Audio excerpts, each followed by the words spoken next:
বাবা কি ঠান্ডা পড়েছে রে বাবা। সত্যি মানে কি যে কষ্ট হচ্ছে, থাকতে পারছি না। লা লা লা লা লা লা লা লা লা লা লা লা আমার কোনো ঠান্ডা নেই, ঠান্ডা নেই। এই যে ছেলেটা, তোমার কি কোনো ঠান্ডা নেই?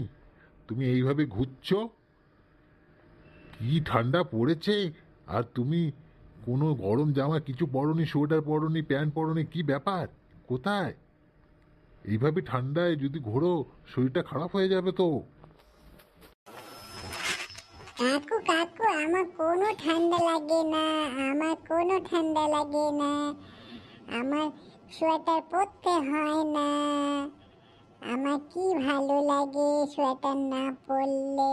হা হা হা হা হা হা হা হা।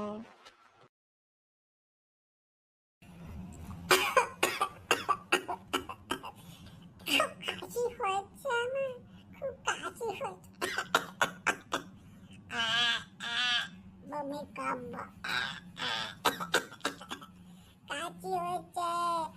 ও মা, মা, আমার খুব কাশি হয়েছে, ঠান্ডা নামছে, জ্বর আসছে, আমার শরীরটা খারাপ লাগছে।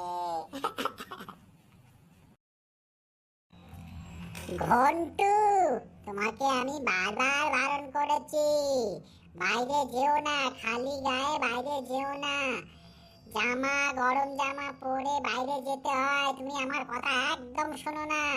দুষ্টু কোথাকার বদমাশ হয়েছে ছেলেটা, একদম কথা শোনে না, শুধু দুষ্টুমি করে সারাদিন। দেখ আবার মজাটা দেখ, ঠান্ডা লেগেছে, এবার ডাক্তার কাছে নিয়ে যেতে হবে, ওষুধ খাওয়াতে হবে, কত কিছু করতে হবে।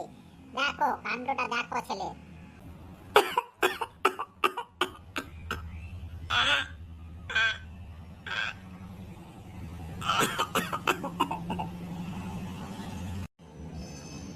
এই নে ঘন্টু, ওষুধটা খেয়ে নে, তাড়াতাড়ি ওষুধটা খেয়ে নে, জ্বরটা কমে যাবে, তারপর কাশি কমে যাবে। একদম কিছু বলবো না আর, ওষুধটা ঢক ঢক করে খেয়ে নাও, নাহলে কিন্তু জ্বর বেশি আসবে, কাশিও বেশি হবে। আমি ওষুধ খাবো না, আমি ওষুধ খাবো না, ওষুধ খাবো না, আমার ওষুধ খেতে ভালো লাগে না, আমার ওষুধ খেতে ভালো লাগে না, আমাকে ওষুধ দেবে না, আমি ওষুধ খাবো না, হোমিওপ্যাথিক খাবো, হোমিওপ্যাথিক। ঘন্ট, ওষুধ খেয়ে নে, ঢং করে যত। ওষুধটা খেয়ে নাও, না খেলে কি করে সারবে?